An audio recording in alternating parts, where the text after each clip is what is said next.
The year is 2154.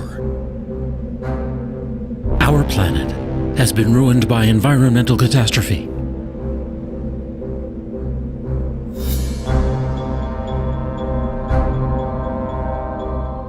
In the movie Avatar, greedy prospectors from Earth descend on the world of an ancient hunter-gatherer people named the Na'vi. Their home is a lush moon far beyond our solar system named Pandora.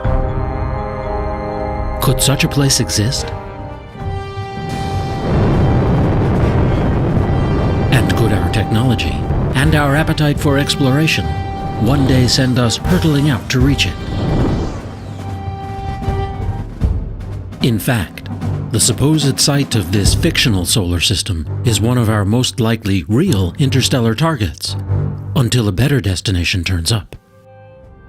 Pandora orbits a fictional gas planet called Polyphemus.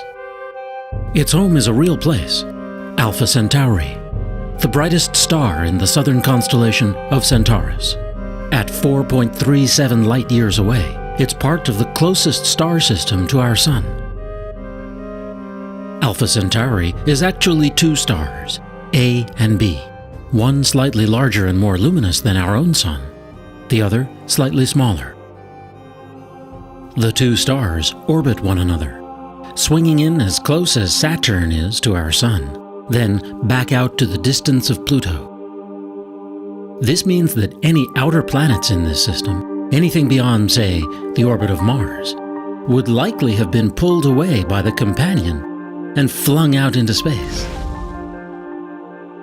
For this reason, Alpha Centauri was not high on planet hunters' lists, until they began studying a star 45 light-years away, called Gamma Cephei. It has a small companion star that goes around it every 76 years. Now it seems it also has at least one planet. That world is about the size of Jupiter, and it has planet hunters excited. Perhaps 2/3 of all the stars in our galaxy are in so-called binary relationships. That means there could be many more planets in our galaxy than astronomers once assumed. At least 3 teams are now conducting long-term studies of Alpha Centauri, searching for slight wobbles in the light of each companion star that could indicate the presence of planets. If they find a planet that passes in front of one of the stars, astronomers will begin intensive studies to find out what it's like. One of their most promising tools will be the James Webb Space Telescope, scheduled for launch in 2014 or 2015. From a position 1 million miles away from Earth, it will deploy a sun shield the size of a tennis court and a mirror over 21 feet wide. The largest space telescope ever built, it will offer an extraordinary new window into potential solar systems like Alpha Centauri. With its infrared light detectors, this telescope will be able to discern the chemical composition of a planet's atmosphere. And perhaps whether it harbors a moon like Pandora. One prominent planet hunter predicted that if a habitable world is found at Alpha Centauri, the planning for a space mission would begin immediately. Here's that star duo seen by the Cassini spacecraft, just above the rings of Saturn. To actually get to this pair of stars, you'd have to travel as far as the orbit of Saturn, then go another 30,000 times further. Or put another way, if the distance to Alpha Centauri is the equivalent of New York to Chicago, then Saturn would be just 1 meter away. So far, the immense distances have not stopped us from launching missions into deep space. In 1977, the twin Voyager spacecraft were each sent on their way aboard Titan III Centaur rockets. After a series of gravitational assists from the giant outer planets, the spacecraft are now flying out of the solar system at about 40,000 miles per hour. They're moving so quickly that they could each whip around Earth in just 45 minutes. twice as fast as the International Space Station. Voyager 1 has now traveled over 110 astronomical units. That's 110 times the average distance between Earth and Sun, or about 10 billion miles. But don't hold your breath. If it was headed in the right direction, it would need another 73,000 years to travel the 273,000 astronomical units to Alpha Centauri. When it comes to space travel, we've yet to realize the dream forged by rocketeers a century ago. A Russian schoolteacher, Konstantin Tsiolkovsky, inspired generations of space visionaries with sophisticated ideas about multi-stage launch vehicles.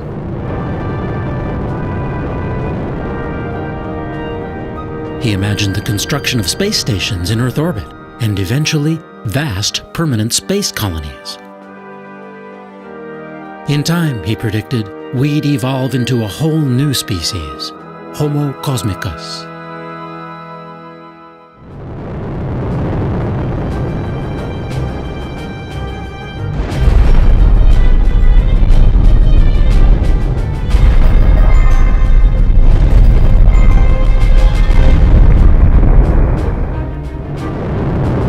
Since then, rocketry's greatest advances have centered on ways of containing explosive propellants and methods of maintaining stable flight at high speeds. The problem is that chemical rockets are just not efficient for long-distance space travel. To reach the speed needed to enter orbit around Earth, 17,500 miles per hour, the space shuttle must carry 15 times its weight in fuel. And that's efficient compared to some other rocket systems. And you'd need to be traveling more than 25,000 miles per hour to break free of Earth's orbit and go anywhere else.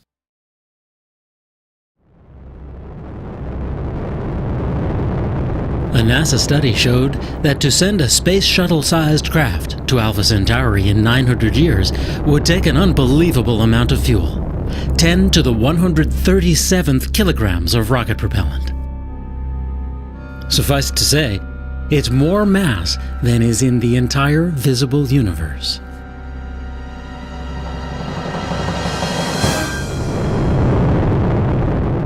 While only a very tiny percentage of NASA's budget goes to advanced propulsion, there are some promising ideas on the drawing board.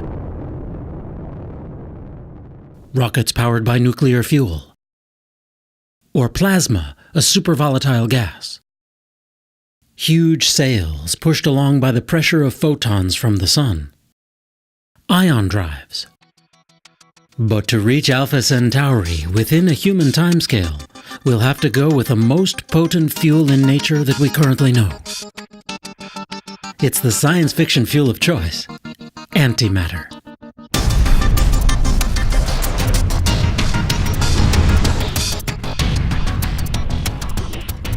In James Cameron's Avatar, hybrid nuclear fusion and antimatter engines power a mile-long interstellar spaceship.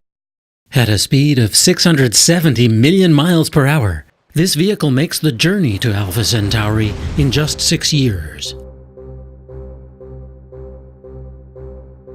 Antimatter really does exist, as the mirror image of the universe we know. It consists of electrons and protons, but with their electrical charges reversed. Whenever it comes into contact with normal matter, the two annihilate each other in a ferocious blast of energy.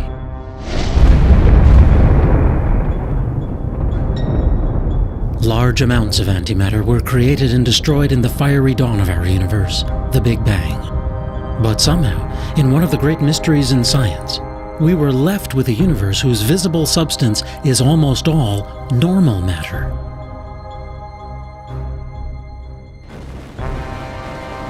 The universe still produces antimatter through powerful collisions, such as a jet from a black hole slamming into a cloud of gas. When matter and antimatter obliterate one another, they emit gamma radiation that we can then detect with instruments such as the Fermi Gamma Ray Space Telescope. Fortunately, black holes aren't the only way to generate antimatter. In giant labs, like the Large Hadron Collider, scientists accelerate atoms to nearly the speed of light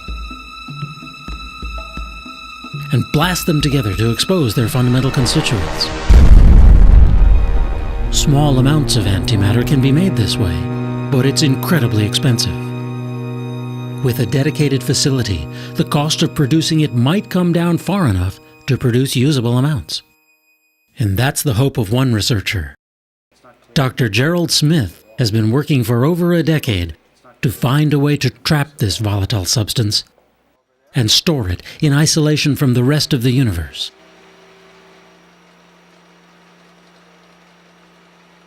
Smith and his colleagues have designed a trap the size of a cigar case. It sits within a tank filled with liquid nitrogen and liquid helium, designed to cool it down to 270 degrees below zero. Once injected into this trap, antimatter particles are suspended by magnetic fields within a vacuum as empty as deepest space. But the problem is that anti-electrons, called positrons, tend to repel each other explosively. That makes it tough to store more than a few at a time. This team now believes it may have discovered a pathway to storing large amounts over longer periods of time. Their solution lies in combining positrons with electrons, forming an element called positronium. In theory, with the right magnetic fields, these electrically neutral atoms might be held indefinitely. When released under controlled conditions, ultra-high energy antimatter beams could turn out to be ideal cancer killers, or lead to revolutionary industrial applications. Or perhaps, one day, they could power long-distance spaceflight. It wouldn't take much. Antimatter is so potent that it defies common sense. A chunk the size of a small coin could propel the space shuttle into orbit.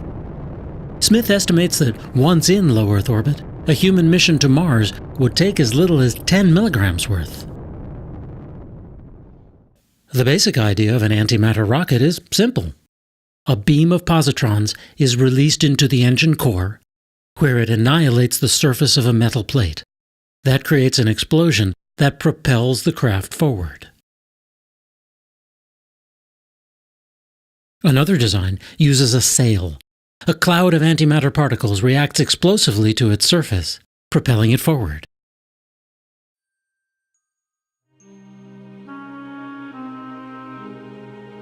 Short of traveling to another solar system, there may be good reasons to contemplate developing antimatter propulsion. A preliminary mission would speed beyond the orbit of Pluto, sending back close-up images of dark planet-like objects that ring the solar system out in the Kuiper Belt. A longer-distance probe could reveal new details about the Oort cloud, a vast realm of comets that envelops the solar system. Once out there, it could sample particles that make up the interstellar medium, or send back unique data sets on dark matter, the invisible stuff that makes up the overwhelming portion of our universe.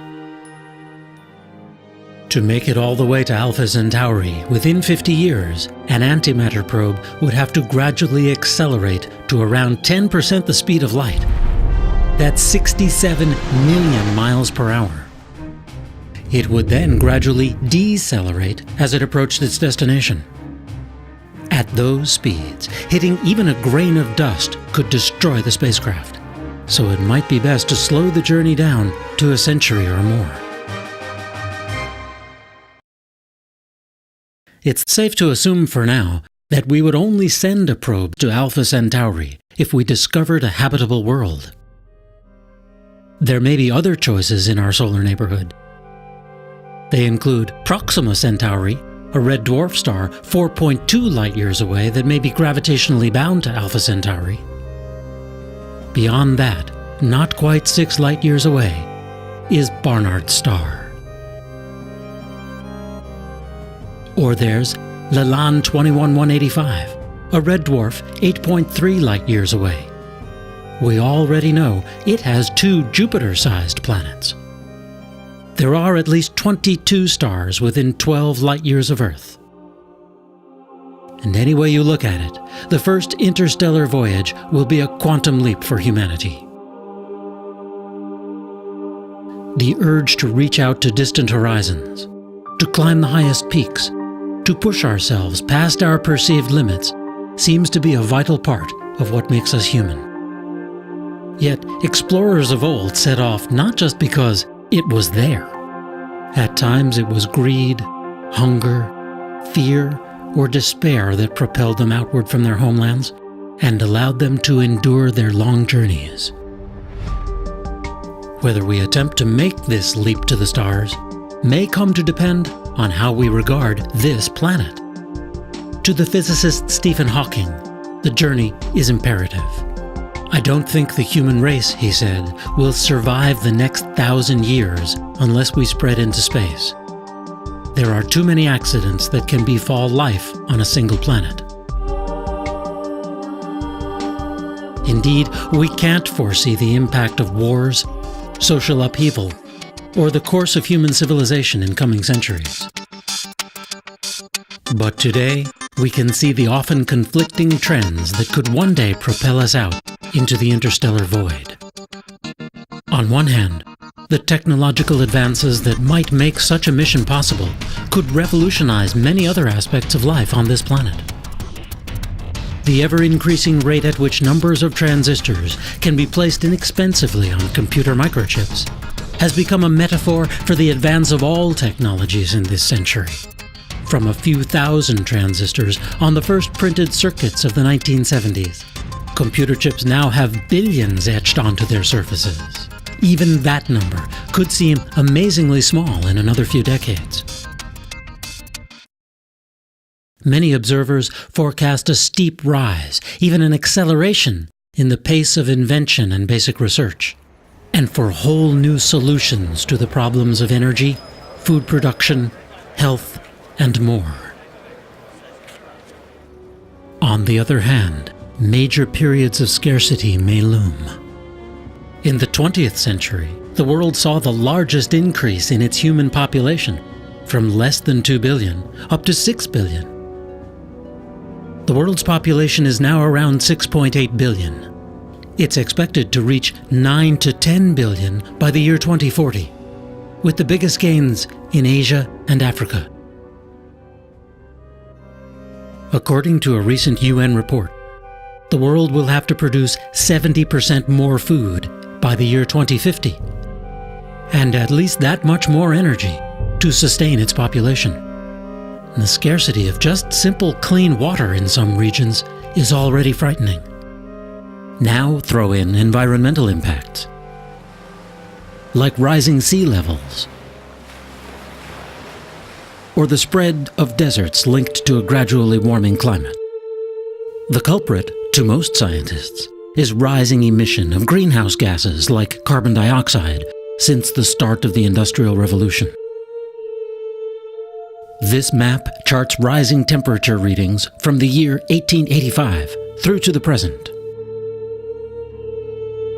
In some places, they've gone up by as much as 2.5 degrees Fahrenheit. Computer models project the trend out to the end of this century. Depending upon population growth, energy use, and conservation, temperatures could rise anywhere from 2 to 11 degrees more. Will technological advancements allow us to halt the degradation of our natural environments and increase the carrying capacity of our planet? Will we find ways to mitigate the impacts of war, natural catastrophes, or political upheavals? No doubt, if or when we launch our first mission beyond this solar system, the occasion will spur reflection on who and what we have become as a people, as a planet, just as the first missions to the moon and our neighboring planets once did. At first, we'll send a probe designed to relay basic information on what's there. on a world whose light we have only studied from afar. As this cosmic emissary makes its way across the void, we on Earth will continue to struggle in our pursuits of happiness and prosperity, or of mere survival. When it arrives, we'll scan the data for evidence of a world like our own, one that may harbor life. How will our perspectives on that world, and upon our own, have changed?